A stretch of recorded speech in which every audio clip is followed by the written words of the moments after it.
Denny Siregar membongkar ujung drama Bintang Emon. Supaya makin drama, mereka membuat poster di mana Bintang Emon dan Novel Baswedan disamakan dengan Marsina, Munir, Wiji Tukul, Denny Siregar. Saya bermain media sosial sejak 2009, mulai dari munculnya Facebook dan diawali dengan reuni-reunian sesama teman lama. Tapi sejak 2011, ketika revolusi di Mesir yang menjatuhkan Husni Mubarak, saya akhirnya paham bahwa media sosial ternyata bisa digunakan sebagai senjata perang. Dan begitulah model perang kita sekarang. Bukan lagi memakai senjata, tetapi bagaimana memainkan opini di tengah massa. Harus saya akui, kelompok-kelompok radikal dari Timur Tengah sangat jago memainkan media sosial. Ini dibuktikan dengan naiknya pamor Ikhwanul Muslimin di Mesir, yang bisa mengambil peluang di tengah ambruknya Husni Mubarak, atau ISIS yang memainkan propaganda bahwa mereka adalah khilafah yang ditunggu-tunggu umat Islam.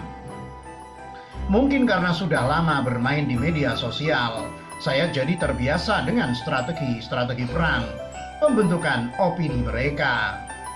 Ada yang model kill the messenger atau bunuh si pembawa pesan. Ketika kita menyampaikan sesuatu yang benar, ada kelompok yang langsung bereaksi dengan membangun stigma bahwa si penyampai pesan bukanlah orang benar. Saya sering menjadi korban dari model seperti itu, dituduh penjilat, kafir, halal darahnya, dan segala macam tudingan untuk menjatuhkan kredibilitas supaya tidak dipercaya. Itu belum ancaman-ancaman mengerikan supaya saya tidak lagi bersuara. Ketika berhadapan dengan Taliban KPK dulu, serangan untuk membunuh karakter masif sekali. Dimunculkan istilah buzzer RP sebagai stigma bahwa saya dan mereka yang mendukung reformasi di tubuh KPK sebagai orang bayaran pemerintah. Ada juga model membangun kebencian supaya ada orang terpantik untuk membuat celaka. Seperti saat kerusuhan Mei 2019, mereka membangun opini dengan tagar Denny Siregar dicari anak STM. Ada juga model riding the wave atau berselancar di tengah gelombang. Kasus Bintang Emon kemarin yang diserang ketika mengkritik peradilan Novel Baswedan adalah contoh bagus untuk dipelajari. Si Emon tiba-tiba diserang akun-akun anonim di tengah jumlah follower sebiji saja, seolah-olah itu dari akun pemerintah. Serangan terhadap Emon ini kemudian dibesarkan skalanya lewat para komika lainnya supaya mendapatkan simpati, dan ujung-ujungnya adalah membangun persepsi bahwa pemerintahan Jokowi otoriter dan membungkam kebebasan berpendapat. Sampai di sini saya berhasil memetakan strategi perang opini mereka. Saya mengikuti sekali, mulai dari mereka membangun stigma buzzer RP yang juga disuarakan oleh tokoh-tokoh mereka, dibesarkan skalanya oleh media-media online, bahkan yayasan lembaga bantuan hukum segala. Dan stigma buzzer RP ini dulu hanya dipakai untuk membunuh kredibilitas mereka yang mendukung kebijakan dan program Jokowi sebagai orang yang dibayar. Tetapi sekarang mereka kerucutkan bahwa buzzer RP adalah alat Jokowi untuk membungkam kebebasan berpendapat di media sosial. Jokowi setahap demi setahap mereka bangun citranya sebagai seorang yang otoriter, bahkan lebih otoriter dari rezim Soeharto. Kenapa harus begitu? Ini strategi untuk membangkitkan perlawanan seperti saat peristiwa 98. Dan seperti kita tahu bahwa demo besar harus melibatkan dua unsur penting, yaitu buruh dan mahasiswa.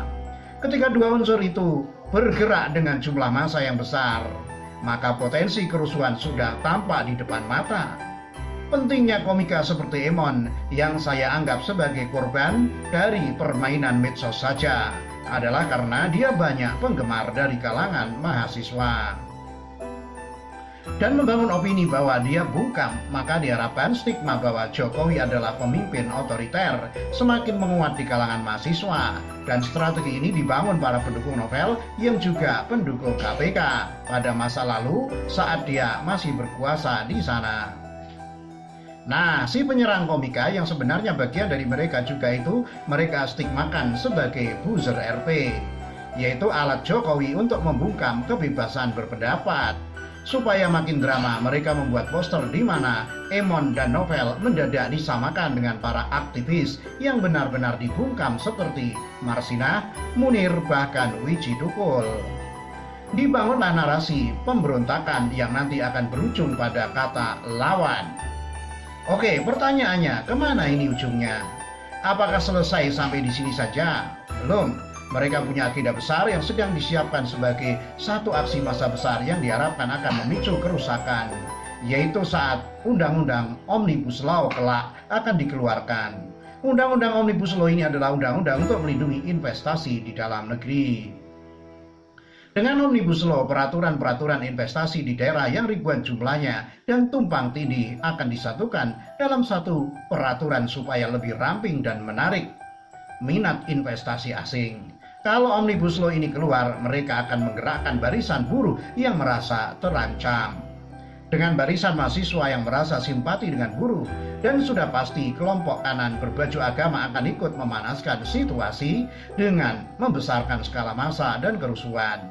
Dan semua ini nanti akan menyatu dalam bangunan opini bahwa rezim Jokowi harus dijatuhkan karena otoriter dan kejam, seperti saat menjatuhkan Soeharto tahun 1998.